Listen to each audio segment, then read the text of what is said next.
People can have a major impact on the world when they're not in financial prison. You have to quit believing the lie that Wall Street has given you. Man, this is too complex for you. You're not smart enough. Go to school, get a good job, put money away, work for 40 years, and hope that it works out better than you started and you can retire into the sunset. I would go on vacation to the beach with my family and I would say, hey guys, you guys go on down to the beach. I'll be right there. I just have to take this one more call. This is not right. I got to shift the polarity of this. My money has to be buying freedom, not accumulating until I'm 65. You think that one day you're going to live abundantly in retirement when you've lived scarcely your entire life. So the financial freedom formula is your... Hi, this is JP Newman on Investing on Purpose, and I'm here to welcome you today to what I think is going to be the most amazingly interesting show with Joey Mure. And Joey, I was just on his podcast, which is Wealth Without Wall Street. But Joey, I feel like we're in a moment where so many people are trying to emancipate themselves from truly financial scarcity and going from fear and uncertainty around money into empowerment and clarity and autonomy. And Joey, what really excited me when I met you for the first time, even before we did a show together, was I know you're thinking the same way. And not only are you thinking the same way, you've turned your career around and you've literally have a show, a very successful show, showing people and giving them the tools on how to do this. And I just cannot wait to dive into your story and how you got there. It's awesome to be here. Thank you. You know, you and I both talk about, and I think we've both seen it. I've managed a couple thousand investors, and I always joke and say, Joey, like the things that are most delicate to humans are their human heart, breaking someone's heart, and stealing their money. And so I've seen so many people go through those stories of betrayal, misinformation, misunderstanding. There was a funny thing on South Park I watched. Someone sent me a clip where Cartman walks into a bank with $100. And I don't know if you've seen this clip or not, but and in 10 minutes, he's got no money. Like, oh, we put it in alternative derivatives in foreign nations, and there it all goes. It's gone. And it's gone. And now, it's gone. Now can you leave our bank? And so I think you and I really share that spirit of not wanting to create that kind of spirit. In fact, I think our conversation today is about freedom, financial freedom, relationship freedom, spiritual freedom. We have different ways of saying, I call it four-dimensional wealth, freedom among the four dimensions, so that you're truly living like a fulfillionaire is what I call it, a fulfilled millionaire. And let's unpacking, what does that really mean? I know it's a lot of words. I know I've read all the books out there. Everyone's talking about you should hug your kids longer, you should be a better human, and that all sounds great. Those are all great mindset tips, but it's not going to necessarily emancipate you from that fear and that scarcity and lack of a plan. Yeah. And so if it's okay, I'm just going to dive right in with you as two brothers saying, let's just empower people. So you were just a finance guy. You were like, tell us about that. You're a finance guy. It sounds like you're pretty successful coming from that. And do you mind sharing where you came from and how you came to this conclusion? Yeah. Well, it was a really crazy turn of events. I actually was building towards right out of college. I thought I was going to go into full-time ministry in a college setting. And I started to raise money from people to say, hey, I'm going to do this full-time. And I would meet with people and I'd say, hey, would you consider being a part of my support team, like raising money to help me go do this? And you know what? There's a lot of people in the church, outside of the church, that were really scarce with that idea. They didn't want to be parted with that money. And I started to have like doors just shutting, like people not wanting to get behind it. And it turns out that I think it was really the Lord directing my path into the business world, that he had a much bigger idea for my life than I did. And so I started just figuring out, I don't know where to even start in the business world. I started interviewing different businessmen that I had met. And one guy was a super just amazing guy in the mortgage business. And I had never even, I couldn't even spell mortgage probably coming out of college. And I meet with him and I just heard, what does he do for people? He's advising people on one of the biggest transactions of their life. And this is really, about helping people be informed and then helping them through a process. And, it was dealing with money, dealing with numbers. I was like, I love this. I want to do this. And he said, well, I'm not going to hire you because you don't have any experience. I'm like, well, this is that chicken and the egg. It's like, well, how do I get experience if you're not going to hire me? And he's like, you got to go find somebody that'll hire you, but I'm not going to be it. And so anyways, long story, that got me going. I go and I work for no money for like 6 months just to try to get experience. And then finally I start to get some traction. 11 years later, I'm making over $300,000 a year. And I come across this concept of infinite banking. The Become Your Own Banker book by Nelson Nash gets put in my hand, and it drastically changes my whole outlook on money, on my role with money, on how to take control and not to abdicate it to big banks and Wall Street. And I was all of a sudden, I was hooked. I was like, this, if there's one word that defines me, JP, it's impact. And I was having impact in the mortgage business. I was thoughtful. I was helpful. I was advising people. I was being, upfront and honest and just doing the right thing. But it was one key aspect of their life. It wasn't a comprehensive way to impact them. And I saw this whole idea of taking control of your finances as a way to be much more comprehensive and have a bigger impact. Now, I didn't know we were going to have a podcast. I didn't know I was going to be speaking on stages all over the country, but I knew that I could have a bigger impact in that kind of realm. And so I literally cold turkey, JP. I was like, I feel like this is where God's leading me. I talked to my wife. She's like, you need to do this. And I was like, really? And she's like, yes, I'm with you 100%. And I cold turkey leave the industry. Which, by the way, is a super big deal. You're making good money. You're making over $300,000. Things are good. Mortgages are paid. Everything's good. And you're gonna become a speaker and a motivational speaker and a wisdom. That's a big decision. Good for you and your wife for supporting that. It was huge. But man, looking back now, that was in 2014. I mean, the massive amount of reach that I've been blessed with would have never happened had I stayed in the mortgage business. So I see this as just a real confirmation that there is an abundance that I've been blessed with. And so, getting to continue to share with people like yourself on this show and other places, it's just really, it's much more fulfilling than what I had been doing. For sure. Well, I feel like I'm spending more and more time. I think you're my 79th episode, so I'm way behind you in viewership and numbers so far, but I'm building my audience and my show. But I feel like my show and now my Fulfillionaire weekend that I just did my first one, I feel like I'm on your path. I feel like I'm in my, but to be honest, I have a lot more respect for you because it's easier once I've had a successful real estate path.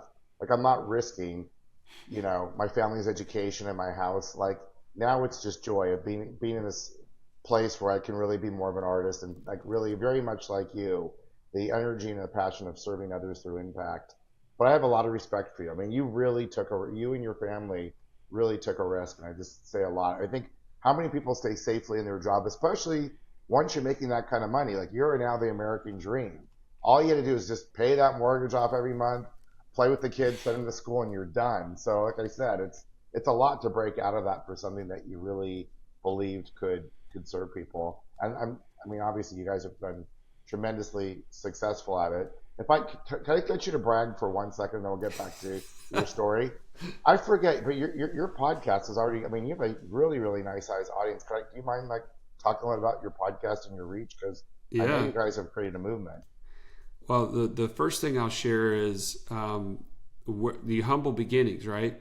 When we first thought of a podcast, it wasn't our idea. It was this young guy in our office. We were like, hey, how do we get the word out to our clients about cool things that are going on, and share ideas about passive income that we're learning. And the guy was like, "Oh, you guys should do a podcast." Literally, this is no lie. Russ and I look at each other and we're like, "What's a podcast?" we have no idea. And then even further, we're doing the podcast. This is 2017. We're doing the podcast 6 months in, maybe 8 months in. We start getting phone calls from people all over the country.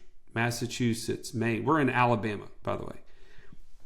Texas, Wisconsin. And we're like, what are you doing? Like, how did you get this phone number? And they're like, well, we've been listening to your podcast. And I said, who sent it to you? Because we literally did not know. You're like, are we talking to anyone? Who knows? We thought that the only way you knew about the podcast is if we sent it to you, because we were just sending it to our clients. Right. And thinking, oh, well, this is a way for us to kind of scale a conversation. No, people all over the country are finding it online and on their podcast app or whatever. And overnight, JP, we went from 2 rednecks in Alabama meeting with people, belly to belly, as we say here in Alabama, to an online business where we had to hire multiple coaches just to handle the amount of people who are requesting to work with us. Amazing. And so that podcast now has almost 2 million downloads. And it has just blown up. And I think it's just because people are hungry, JP, at the end of the day.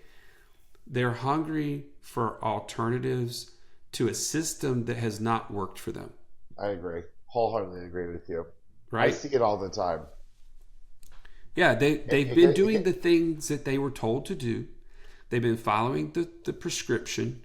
Hey, go to school, get a good job, put money away, work for 40 years and hope that it works out, better than you started and you can retire into the sunset. And people are waking up. They're saying, wait a minute, that's not how I envision my life. Like I'm either owned by my business and I have no time, no freedom, or I am owned by someone else's business and my calendar's not my own. And I have a limited amount of time that I can, quote unquote, take off every year. My kids I never see.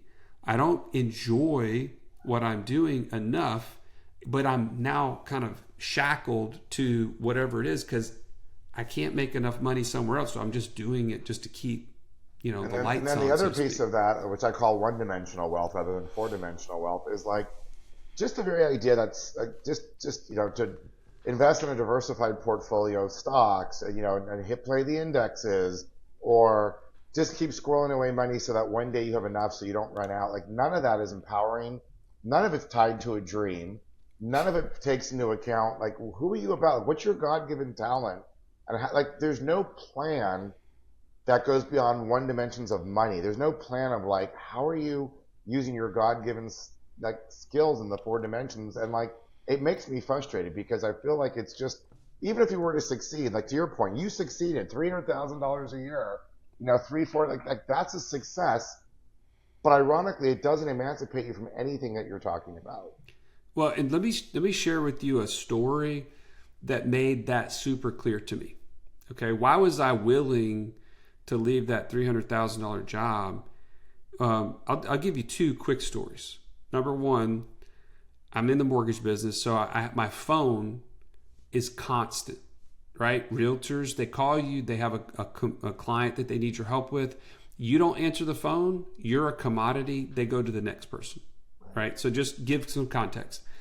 I would go on vacation to the beach with my family, my beautiful 5 daughters and my wife. And I would say, hey guys, you guys go on down to the beach, on the boardwalk. I'll be right there. I just have to take this one more call. Yep.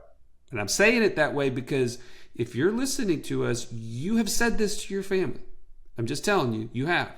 And what happened? 3 hours later, 4 hours later, right. I start walking down the boardwalk, and what do I see? those 6 women in my life walking back up the same boardwalk, just devastated, just disappointed. Like, I have let them down, even though I'm telling myself I'm working for them. Right. But Right. here I am. This is the culmination of we're on vacation together, and I can't be present. Because why, JP? Because I had no passive income. I was the only asset at work. I was the only one that if I took my foot off of that gas Right. pedal, Right. everything stops. That's the hamster wheel. That's the rat race that Kiyosaki talks about. And that was a wake up call to me. It's like, wait a minute, this is not right. Like, something is not right. And I couldn't tell you what I know now, but I knew I had to have a different path, right? Second thing I'll tell you really quickly, I'm driving my 3-year-old to her preschool.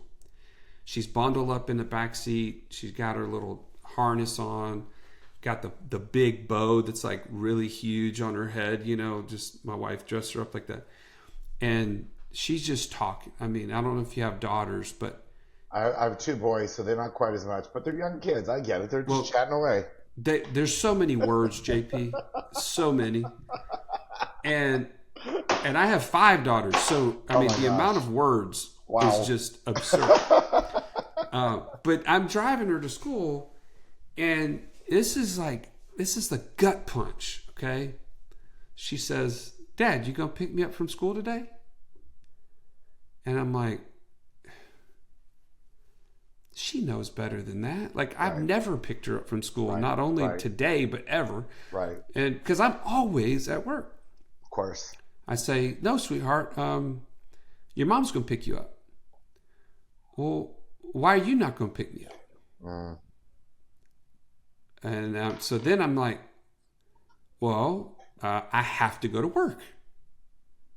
Almost like I have to justify myself, right? Right. And then she says, "Why do you have to go to work?" I said, "Well, I have to pay for this car. I have to pay for our house. I have to pay for the groceries that we eat. We already have a house. We already have a car. We already have food."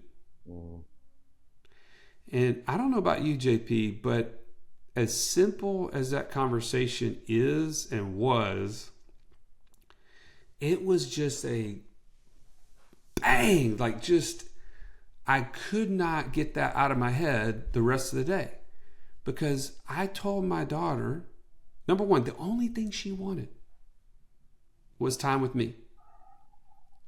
And the thing I said was, I have to go to work. And again, it was, I don't have anything else at work besides me. Yeah.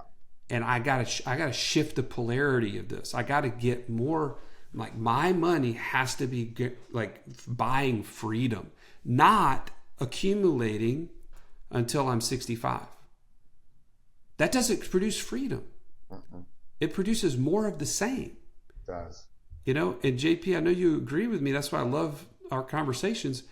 If you're listening to this conversation and you're expecting different results, but you continue to do the same thing everybody else is doing with their money,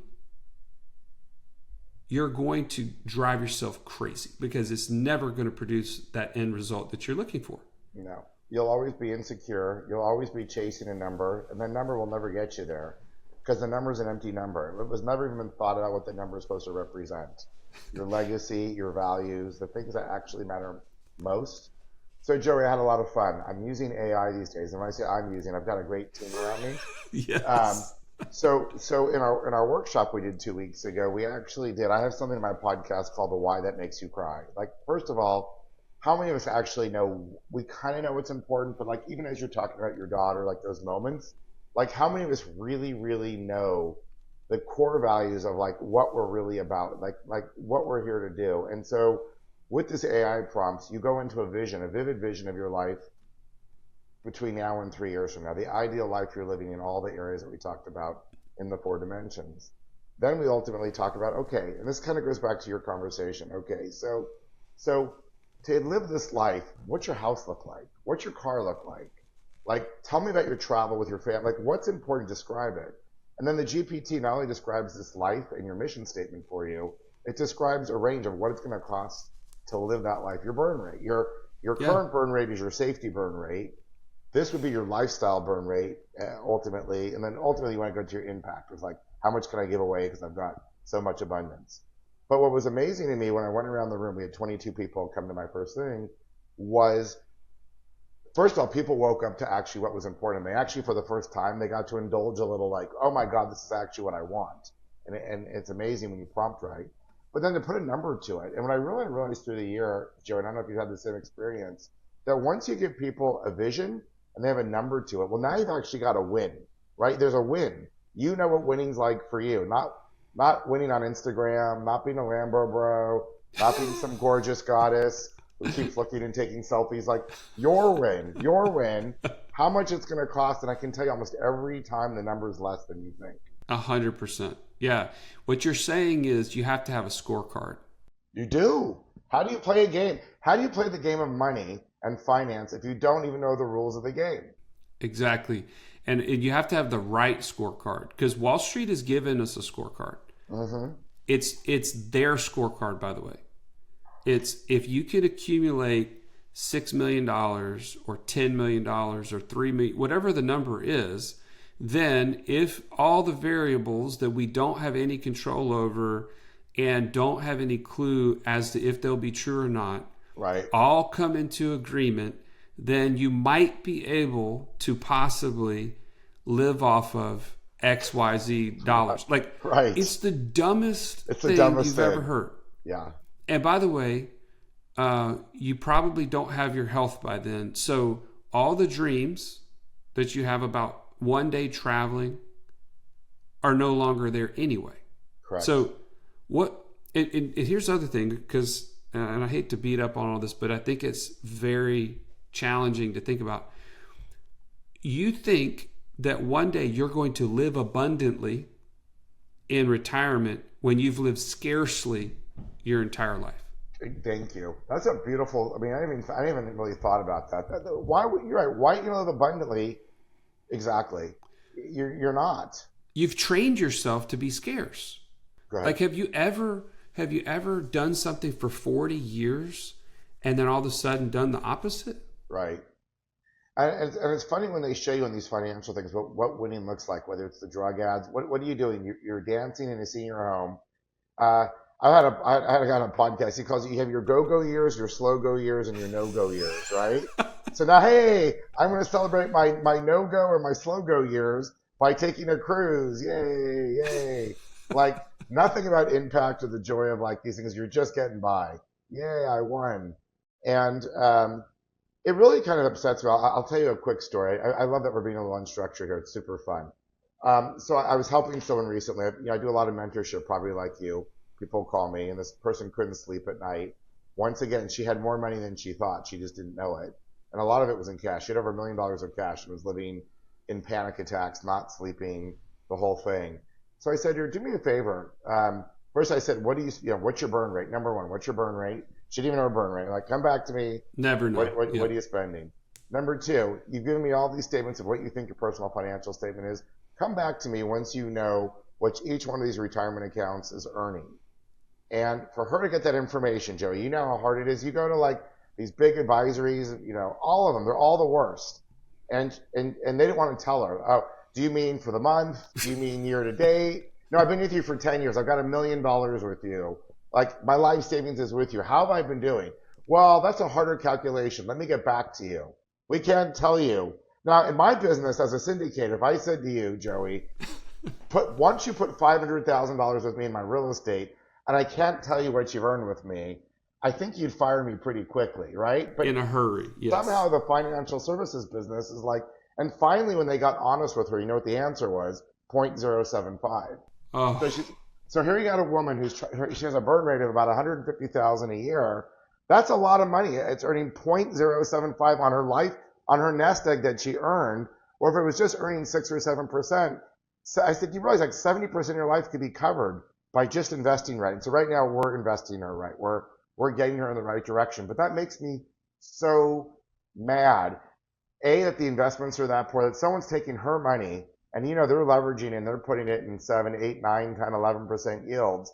And so many of us who don't have financial literacy are going through that. And let me lead that to a question so I look like I'm a little structured with you because I'm having so much fun.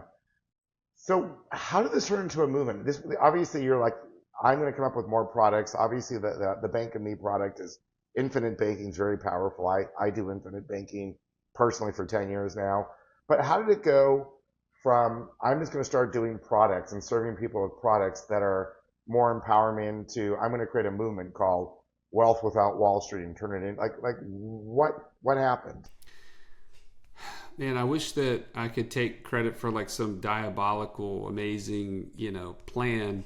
What really happened is Russ and I, my business partner, we grew up.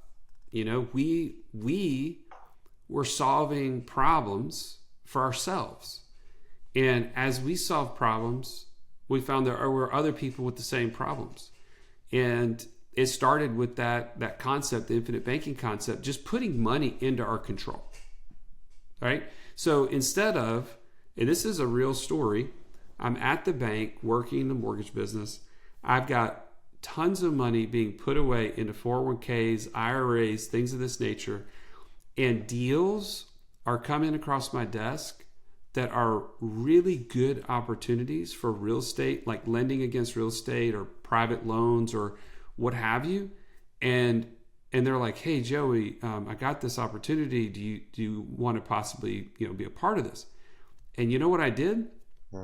I immediately pass it off to somebody else because I have a lot of money, but it's not money I can ever touch. Right. It's all out of my access, Right. all out of my control. And so just the simple concept that I need to stop doing that and put money into my control all of a sudden says, now I have the second problem. What do I do with it? I'm not an investor. I'm a mortgage guy. At the time, Russ was learning, he was a financial planner that got switched over to learning this whole infinite banking thing. And so we have capital, and the capital is asking us, hey, what are you going to do with me? Right. And guess what? An investor has to answer that question. And we weren't investors. We had no training. We had no understanding of alternative markets or asset classes. If you'd asked me in 2009, what do people buy that creates passive income? I'd say a single family rental house. That was the extent of my knowledge. It was very, very basic. Yeah. Well, we started learning by getting on podcasts and talking to people like you and saying, hey, you have a specific way that you create passive income. Tell me about it. Let's break it down and let's share it with the world. Let's expose it to our audience. Yeah. Well, then Russ and I, 3 years into that, we say, okay, we've taken in a lot of information. Let's start investing. And in 2020, we start reporting our personal passive income report. What are we investing in that's creating passive income or lack thereof? And we started with like $2,400 a month in passive income between the two of us. Wow. Fast forward 18 to 24 months later, we're over $50,000 a month.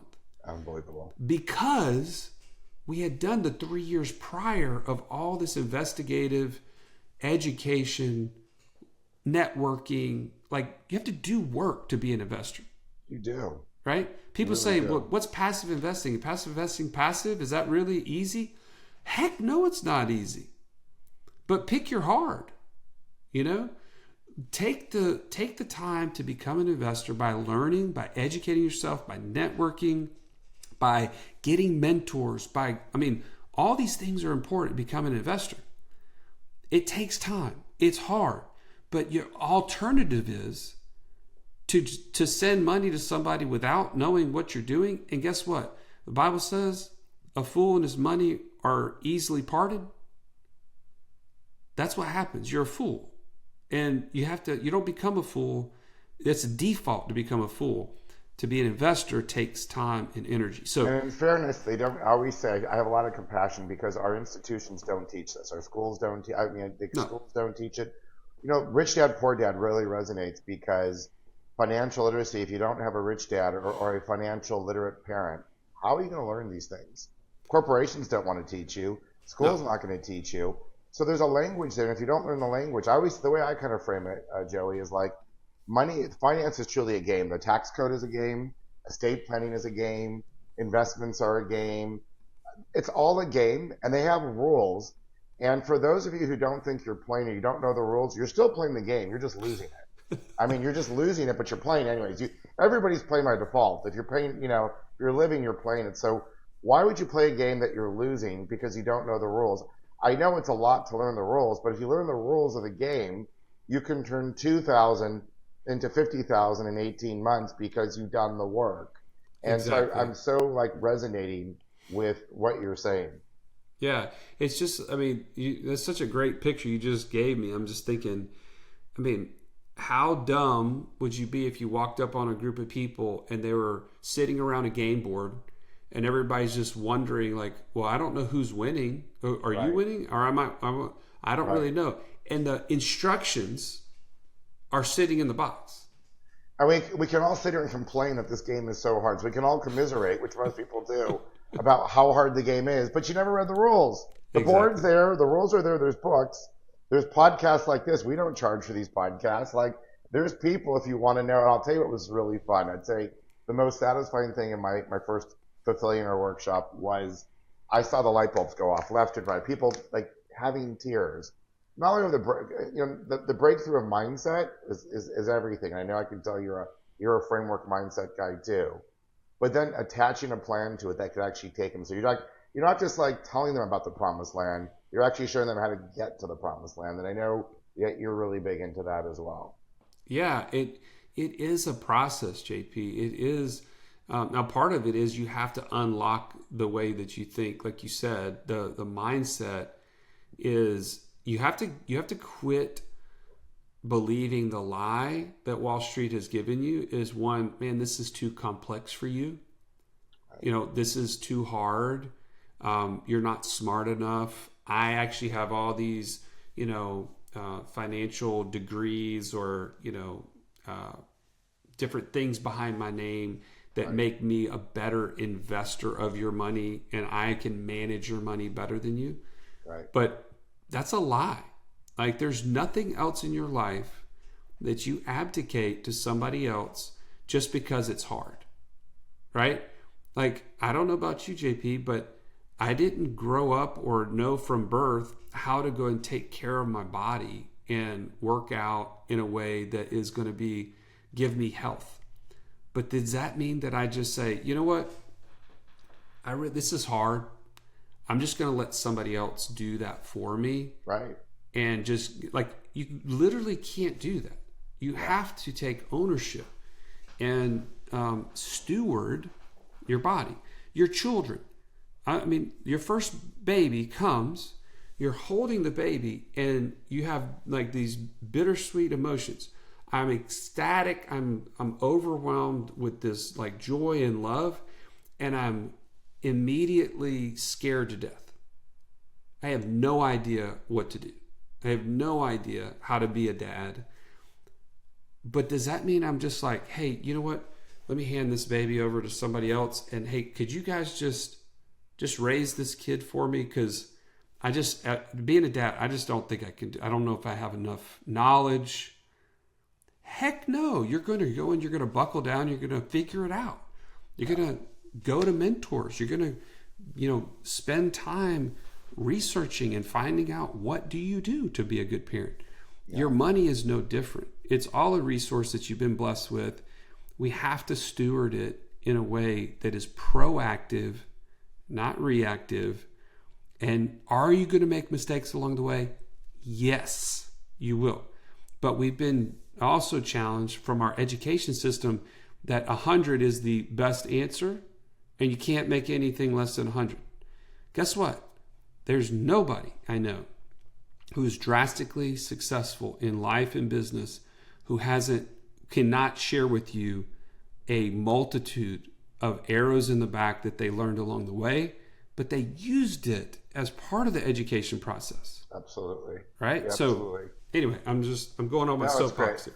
Okay, Joe, you ready? You and I are going to do a popcorn tactics game together. You want to do a popcorn tactics game? Okay. So someone comes to you, a client comes to you, let's just say they're mid-30s, mid-40s. They've saved some. Let's use the same example. They've saved $1 million. They've done really well, 500 $1 million in the bank. They're corporately making $150 a year, and they're totally stressed out of their mind. Give me three. I'm going to give you three. We're going to switch our three best tactics to see, just to start. First phone call, Joey, I'm a mess. I'm not sleeping at night. I'm stressed out. I don't know what to do. What are your first couple of suggestions or first couple of questions you're gonna want to know? First, I want to know if we're aligned, right? Because whatever my idea for you, or whatever my idea of financial freedom is not your idea, and I think people do that. They start with the wrong question. Hey, what should I invest in? That's like me saying, hey, what should I pack? And you're like, say, where are you going? I have no idea. Are you going to Hawaii or to Iceland or whatever? Right. No, I'm not going to tell you what to pack yet. Same thing. I would agree. We got to know what you're looking to accomplish, because I'm going to be pretty in your face or drastic about my approach if you are just like, hey, I just want to throw money in the 401k and hope that it works out at 65.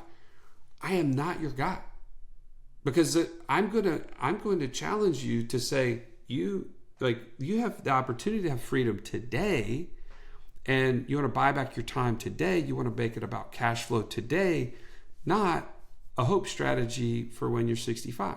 Yeah. And so if you're not aligned with that, I'm going to piss you off probably. Yeah. And so let's just not even start. Yep. The second thing I'm going to do is, if we are aligned, I'm going to say, okay, now whatever you're doing with money right now, I want you to tell me, is it getting you closer to or farther from your goal? And that's how you're going to be objective. I'm not going to tell you your baby's ugly.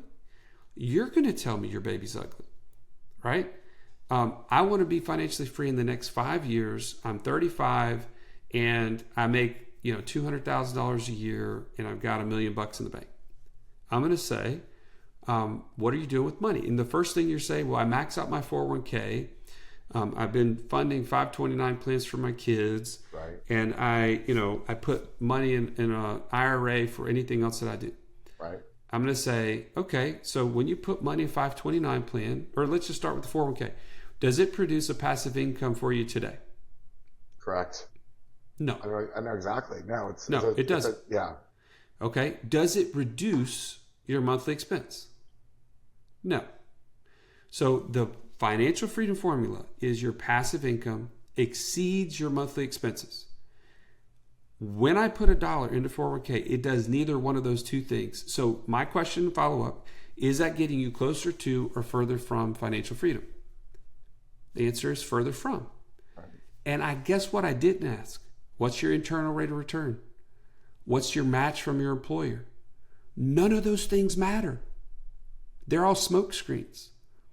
The most important thing is it getting you closer to or further from your goal? Yeah. So I didn't tell you your baby's ugly.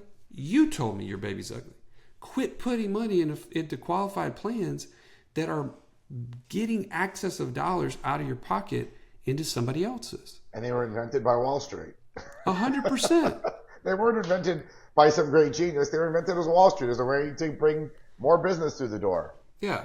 So anyways, no, are we aligned in vision? And then what are you doing with money right now that is getting you closer to or further from? And then the last thing I'm going to say is, and there's all sort of things under that, whether it's qualified plans or paying off debt or putting paying everything in cash. There's all sorts of big money problems people are doing that don't align. And then the last thing is, I'm going to say, are you an investor? And what sort of investor are you? And that's where we get into, your investor DNA. Like, what's your profile? Right. Your personality profile. Like right now, JP and I, you and I are talking potentially about what we invest in. I know yours is more in value add multifamily projects. Well, somebody hears you says, well, I should just do what JP's doing. And my answer is, no, you shouldn't. You should do what aligns with your personality type, with the way God's gifted you to see the world, and what resources, experiences, and networking, like networks, do you have? And understanding, like that. Hey, I got some AI quantum model. Like, that's not going to help you if you don't really understand it. You're just taking unnecessary risk and you don't even really understand it, which is like something you actually are interested in. If it's cleaning up the planet or whatever it is. If you like oil, then like if you're like do what you know and that you're interested in, you're compelled to do. For sure. Yeah. I think if you invest against your profile, you will either become bored and probably not invest as much. Yeah. Or two, you're going to get in over your head and potentially make some really bad mistakes. So you got to align with that. And we have tools like that. We have way to build. You talk about AI tools. We have AI tools that build your investor buy box for you. Just help prompts you to tell it what are you looking for. Awesome. And then I can go dump your latest PPM into it and say, does this align with my investor buy box? Love it. Yes or no?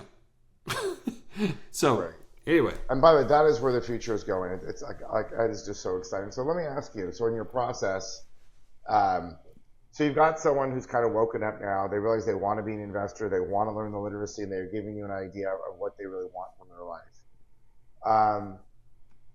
What's your process like? Are you guys financial? Like, do you bring deals in and show them deals? Are you financial consultants? Do you structure financial frameworks or financial planning? Or tell me what you would do next with that information. So the first thing we would do is we help them walk through, in light of the what are you doing with money right now, we have our first step. It's called the passive income operating system. Getting that set up for you to where now your cash is flowing to the right places. And that's where we're going to set up your infinite banking just to begin with. Because that's the foundation, that's the ground zero, the base camp, if you will, of climbing the Mount Everest to financial freedom. Yeah. The second level is I need to create my first $500 of passive income. Because once you can see it and feel it, I love that, and experience that first 500, now you got a flywheel started that you can start stacking, right? Oh, that's all it took? Okay, I get it. It gets seductive when you see that first check. Yeah. And you're like, okay, now I know how to play the game, right? And then once they can get that first $500, they do that in a group session and also with an individual coach.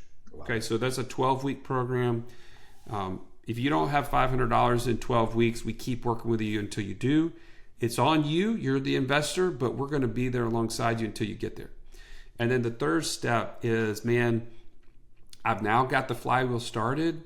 Let me get into a mastermind with other investors who are now sharing at a higher level. They're creating much bigger purpose in their life. And you're kind of now at the stage where you can be in that room. Yeah. But if you jump this first two steps, you're not really going to make it in that room. You're going to be overwhelmed. Well, because you don't even understand. You're still not understanding the game. You got to pick up. You're starting to explain the rules of the game to someone. Hey, Joey, do you have? I've actually wanted to give some certain people their first $500 of cash flow, like just to get them, like instead of getting someone a dinner certificate, like actually like I've had some amazing speakers, and maybe it's just some amount because. I agree with you. It's a total wake-up call. Is there something easy that you would say is a great, even if it's $250 or just like a small amount to get? I mean, I guess you could be a dividend stock. I guess that's one thing you could do is a dividend stock as a gift. What do you? Not Wealth Without Wall Street, JP. Come on. Oh, that's right. So you're making my ears bleed talking about. Thank you, Joey. Thank you. I'm asking. Do you have any ideas? Because I don't even know how to do that. Like I can get you into one of my deals, but my deals are expensive to get into. And my lending fund's expensive to get into. I have much bigger minimums. Anything simple and easy you can think of? Well, I'll tell you this. I think for you to be an investor that's looking to get into that first $500, we have a certain limit that you have to qualify for, because you have to have enough money to get into the game. Right. If you start now, you can bootstrap, and I'll give you 2 quick bootstrap ideas. Number one, if you go on Turo.com right now, there's likely somebody in your area that has 30 cars that they run through Turo. Okay, like they're an operator of a Turo business. Many times you could take, like for instance, 2 years ago, I had a 2015 Toyota minivan that I was upgrading anyway, and I could have chosen to sell it, trade it in, or I handed it over to this operator that is in my area.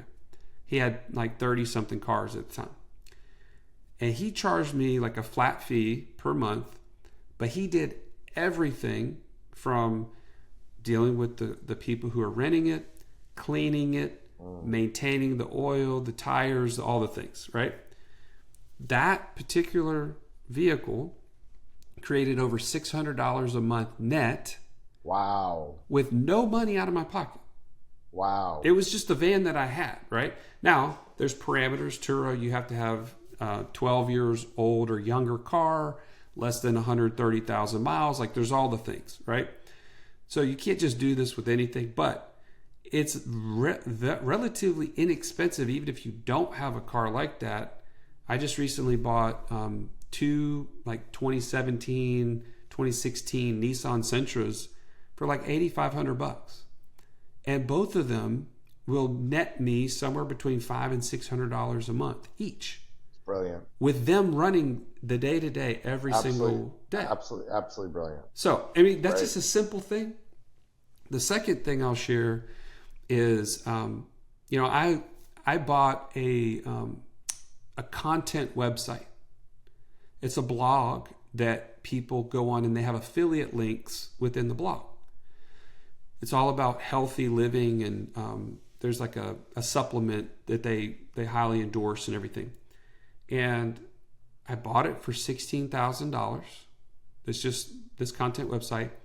It kicks off about $1,000 a month in affiliate revenue, with very little oversight and very little actual, management or what have you. You can do a lot with it, or you can do very little, and you can even have people that help run it for you. You can get virtual assistants that create content and so on and so forth. But that's been over a year of creating that kind of money, and me and my daughter do it together, which is also how fun, really, really fun thing. It's fulfilling to do that. So 2 simple things right there. Not much money. And like you said, like I love this. I feel like it's like things you can do under $10,000 to really start creating your first checks. Yeah. Because I think a lot of people, like even after my workshop, a lot of people are like, okay, JP, like, can you start recommending debt funds to me? Can you start telling me about your investments? And I'm like, I know not everyone's at that place that they're ready to start. Like, you got to learn, and it's better to learn and have some big wins, small wins and small losses, to make sure you're asking the right vetting questions. Because if you can learn quickly how to do all that, and by the way, ChatGPT, if you have some decisions to make, run it by ChatGPT, give it the details, and then ask it, what are the 5 things I'm not thinking about that are the biggest risks to me that are not in this offering, or what have you. I'm lucky. I've got a CFO who vets everything that I do, and I still use ChatGPT to really help me like find, this 20-page contract, and what do I really need to understand about this, 20-page contract. So I think those are some really, really cool ideas. So tell me, Joey, now in your universe, so I know more about your universe, it sounds like your mission is to really wake people up and empower people to take like financial freedom into their own hands. Is that saying your mission statement pretty clearly? 100%. Because, on the other side of that, JP, is, man, people can have a major impact on the world when they're not in financial prison. And by the way, marriages are improved. Parenting is improved. Of course. Communities are improved. It's not just like hearsay. I'm not just like lip service. If and when you take control of this, you are playing the game at the highest level. Now you can impact at the highest level. Yeah. And there's a certain amount of your highest and best purpose, your highest and best use, if you will. You get to that a lot easier and faster. I call it's your God-given purpose. It's what you're here. Yeah. Everyone's here to do something. Exactly. I talk about, you go from, like, you basically try to get to your first point is just trying to get to safety. Then if you get to once you get to your cash flow, and I see it a little differently, but it's the same thing. I kind of say winning is, remember, there's two stages of winning. Winning one for me is when your active income from your job and your passive income equal that dream lifestyle that you want. But then ultimately the big win is it's all from passive income. But that can take some people a long time to do. But then ultimately, like, once you get to that place, you get to go from, like, your dream lifestyle to truly servant leadership and impact. If you're geared that way. I know for me, when I talk about it, it's the biggest joy of my life is being able to mentor and give. I just can't think of anything more satisfying. I just closed. I had 68 days to raise $1 million for a nonprofit.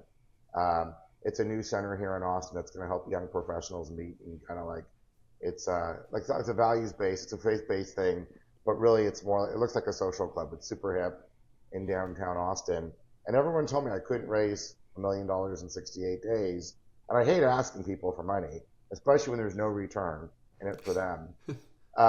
But that just brings me such joy that we were able to close, and I can already see, like, the first event's about to happen and the first 200 kids, and I'm already getting, hey, I met this person, I met my wife, I met my business partner, and you get to manifest these incredible containers, and you start with the $500 and the Toro, and you just keep building those muscles, and look what you've created. You didn't set out to create a 2 million member plus member community, but that's what you created. It starts out with small little moments and movements of doing that, which is incredible. So let me ask you, for you now, what drives you? Like, what's your day like today? Like, is your day more at the show? Is your day more like helping clients one-on-one and getting them into this? And, like, what drives you, and what's your mission now going forward now that you've gotten to this place? Yeah. Number one, what drives me is I want people to be free. I would say spiritually first, because without that, none of this is even going to matter. Yeah. There's no fulfillment once you reach the top, if you will, in any one of these areas, if you don't also have, like you said, true purpose in knowing your Savior, right? That is huge. Yeah. The second thing, man, I want to pour into my family. And so I mark off each morning before 10. We homeschool our girls. I spend a lot of time with breakfast with them and pouring into them in school. Like, I tutor my kids in math. My one daughter plays piano. I do that with her. I'm teaching my 6-year-old to read. Like, these things are important to me. And my 17-year-old is playing golf for the school.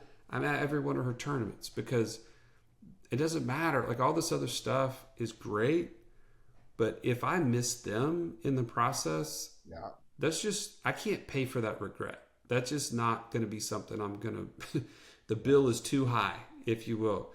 And so then by, from 10 to 5, I'm usually ambassador for this brand, for this community and this movement, in doing podcasts, in writing, in networking, speaking, wherever really the opportunities open.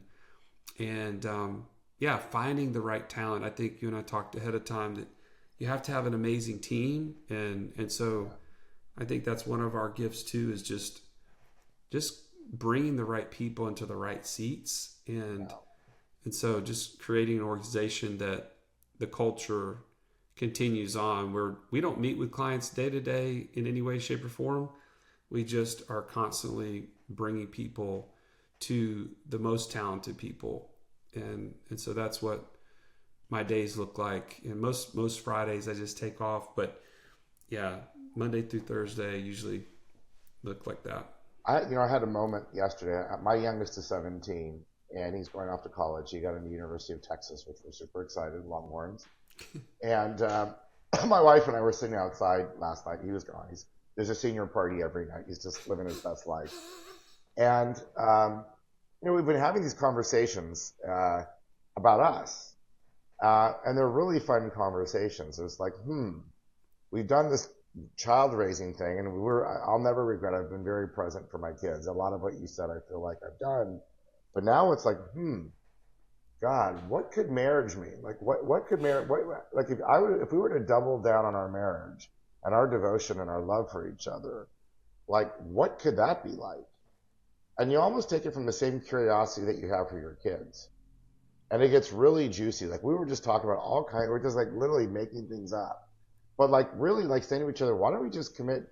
And it's not about like, let's go on a trip together. Like that's whatever, that would be the boring answer. It's like actually like, we've done this family thing pretty damn well. We've got pretty amazing boys, men at this point. Like, like how do you take your marriage and love and like break all the rules of just ripping your heart open even bigger? Like, what could that be like? And we don't have the exact answers, but we were just brainstorming ideas like what that could be like. We came up with some outrageous date nights and outrageous things that we could do and questions to ask each other. But it was just so much fun to know that, because I know like being older for a lot of people, young entrepreneurs, it's certainly about their family. But what's super fun is when your family's doing good, God willing, your family's doing good with their mental health, their physical health, and everything. The luxury of that, and if you're lucky to have passive income to support your life and you're not a victim of Wall Street, well, this is when you get to truly be a double down on being a fulfillionaire.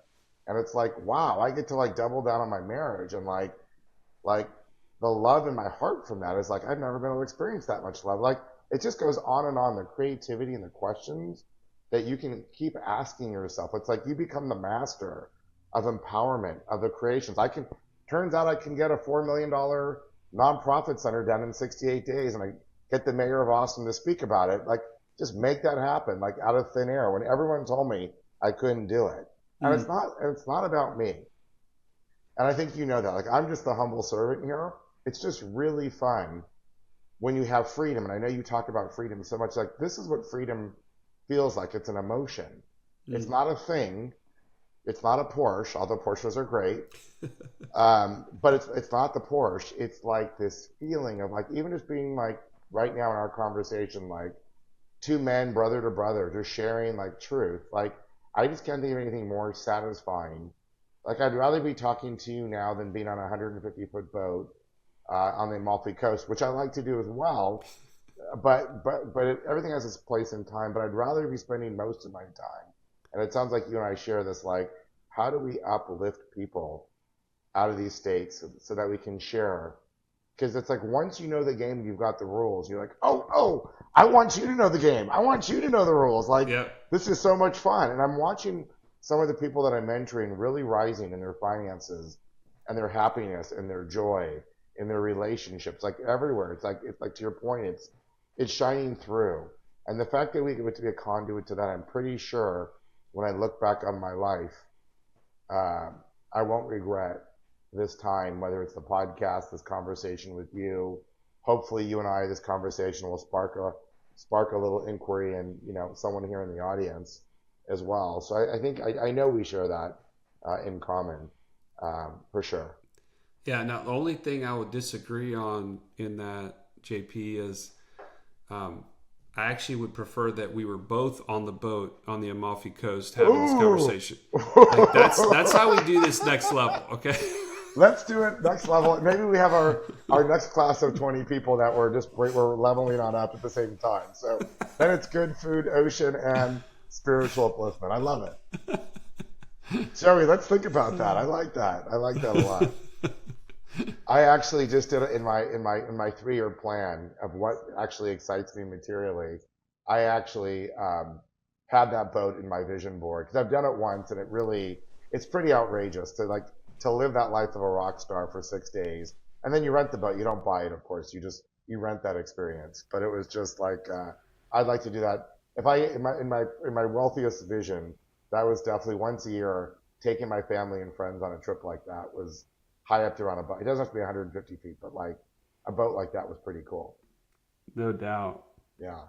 What are some of your favorite experiences? Like now that you kind of know what money is and what money isn't, what is money for you? Like obviously time, what I hear you say is time with your family. Some of the obvious ones are time with your family, not being a slave to your phone, taking Fridays off. What about on the material things or experiences? Like what are some of the things that really bring you joy of saying, I get to either provide this, experience this, share this? What are some of the things that really light you up? Well, I'll tell you what, we just did this in the fall. Me and my kids and my wife, we went on a 3 week tour of Europe. Went to Italy, Mm, went to Switzerland, and then to France. And man, that was just an amazing experience to have, like, as young as a 5-year-old running around Europe with you, that's awesome. and as old as an 18-year-old. Like, we just experienced so many things together, the culture, the food, the history, and really the biggest part was the freedom to know that, like, the active business and the passive business was running itself um, at Amazing. home, and I didn't have to worry. I didn't have to, you know, interrupt our time. That to me is tops. And then like a more regular occurrence is just being there for my daughter's golf tournaments. Mm, Out there in God's creation, I love the serenity of a golf course to begin with, but then just being able to be there to cheer her on, um, and experience the highs and the lows of her golf career with her. That's just meant the world to both of us, I think. And um, yeah, I think that, again, that's not possible for most of the parents out there. yeah. And I don't take that lightly. I think it's a privilege, but it's something that I just thoroughly enjoy. And then I think the last thing would just be, um, to your point, like, pouring into others, like, younger guys. I want them to be. I want to be available Yeah. for my soon to be son-in-laws.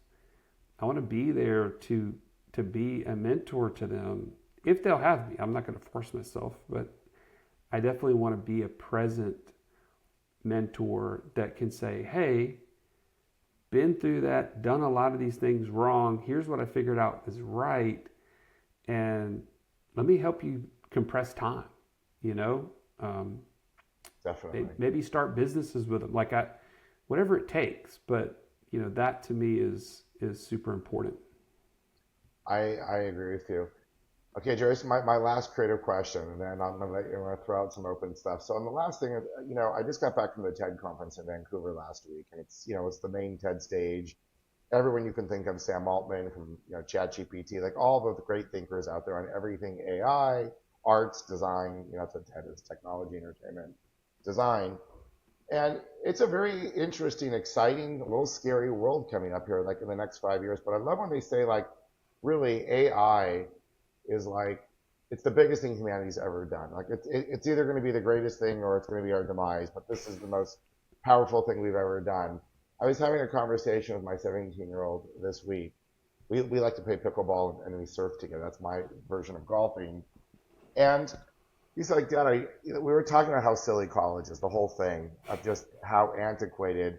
And it's obvious, it's getting more antiquated every day because Yeah. things are changing so fast. So before I tell you my advice to him, he asked me for my advice after college.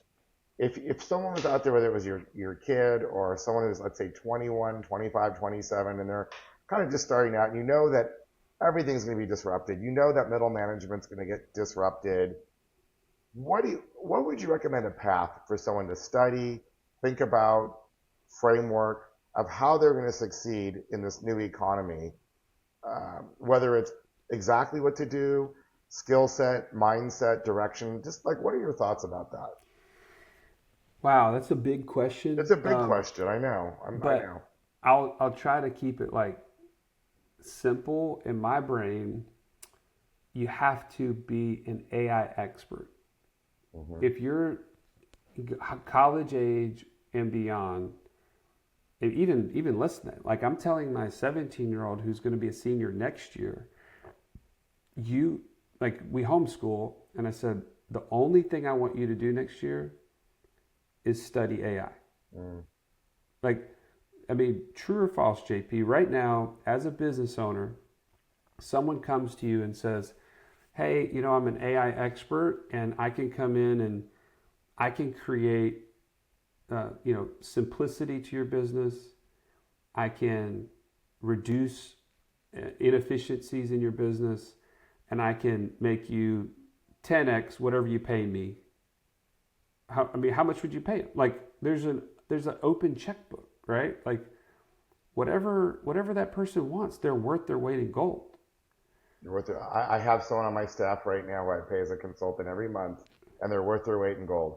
Yeah, because they're finding ways that you don't have time to necessarily go and figure this all out on your own, but you Yeah. know that there's a wave, and if you miss it, you're just costing yourself like tons and tons of money in lost opportunity. So I'd say, man, learn AI like the back of your hand. Go and find the best possible trainings and keep sharpening the saw. Like, you become invaluable if you have that one kind of understanding. Yeah. And then the second thing that I've been thinking about, I haven't acted on it yet. I think you have to buy businesses in the trades. It's the thing that will not be disrupted, Mm. or at least not immediately. Agreed. Like, you can't have. I mean, I guess you could. You could have robots that eventually come in and do your plumbing, or your roof, or do your renovations in your house. But I just don't think that's something that's going to happen very quickly, because people want to do business with people that understand what they're trying to accomplish. I And also think salespeople, if you think about it as humans, we're probably going to always trust humans more than robots. yeah, We'll let the robots, we'll have an ATM machine, take our bank, and we'll let Tesla drive us around. But ultimately, if I'm going to make a business transaction with you, if you're going to invest in real estate with me, Joey, at my company, do you want a robot to talk about cash flow real estate? They could do a completely proficient job. I think you're going to want to look JP in the eye and get yeah, a feeling about not just what you heard, not what you just intellectualized the data, but how did you feel? Like, do I trust this person? Like, right, does the story? That's the human thing that I think that AI can simulate but can't duplicate. yeah. And You know what I call that, Joey? By my rabbi calls that DI, divine intelligence. So nice. there's AI and there's DI, and they're both going to exist. And there's HI, which is human intelligence. So that's your brain, your Yeah. intellect, your godly, your intuition, your godliness, all those things we call out here, the consciousness, gamma, quantum, and then there's artificial intelligence, which is ultimately just common human intelligence aggregated. Hmm. But I think if you think that way, to your point, like, that's why I think your tradesman's like it could be a robot that could fix your AC technically. Maybe still gotta climb in your roof, figure it out. But who's are you gonna hire that? Is it who's gonna pick up the phone and are you gonna trust that person in your house, or are you gonna almost go with your human tendency, like, I know I can hire that robot, but I think I just want to deal with this guy who's been in my neighborhood for 25 years and just Exactly. seems to know systems. Yeah. Yeah. And I think that, the human conveniences like air conditioning, plumbing, like getting your house renovated, things like that, that stuff is not going away. And like I said, you're going to have skilled labor doing it. I wouldn't be encouraging kids to necessarily do the work, but to level up to be a business owner in those spaces, because I think that's going to be more and more in demand, Yeah, and there's less and less of them going into the space. So I that's think what you're right. I think it's AI protected, and it's demand swelling beyond, I less think surplus, or less we're supply. this is a longer conversation. I'll just keep it short. I think that our educational system, which really focuses on memorization and rote learning, needs to be busted up for a situation that creates creative learning and lifelong learning, because this is going to just keep increasing in intelligence, and we have to become these curious, skilled, creative, lifelong learners. And those who get those skills, I said to my son, you have to be an entrepreneur and an artist at the same time. And it's not just good enough just to be an entrepreneur anymore, because that can even be disrupted. It's an entrepreneur and an artist that's always willing to adapt to the next song, whatever it's going to be. And I think that's going to be really fun. But a lot of systems are gonna blow up overhead. I'm going to let you go. I know it's late by you and it's getting late by me, but let me ask you a question. If any of my listeners want to know more about getting empowered or knowing more about wealth without Wall Street, or just obviously give us all your resources from your podcast, other resources, things that you would say, this would be a great path for you guys to wake up and get on the right path. What would you recommend? Yeah, if you go to, we actually created a page just for your show, JP. So wealthwithoutwallstreet.com/investing on purpose. Okay, great. So wealthwithoutwallstreet.com/investing on purpose. All of our resources, contact info, many of the things we've discussed today will be present on there. And I just love for people to connect with me and just tell me that they heard me speaking to you. And so that way I can kind of know that, man, people want to hear more and more of what we're talking about. That sounds awesome. As we wrap up, is there anything, Joy, that you want to add? Any feelings, thoughts, questions that you have before we wrap the show up? Man, I just say I just love rapping with you, because you are the entrepreneur and the artist. I could tell it just comes out of you, and I have a lot to learn from you. So I'm grateful and privileged. A lot to learn from each other. I really like to. Let's make a point that. Well, I'm going to end the show. So that's the end of the show, guys. Hope you enjoyed it. And also, to find your podcast, obviously, that's going to be easy for them to find. Any other books or anything they should know about you if they want to know more about you before we end the show?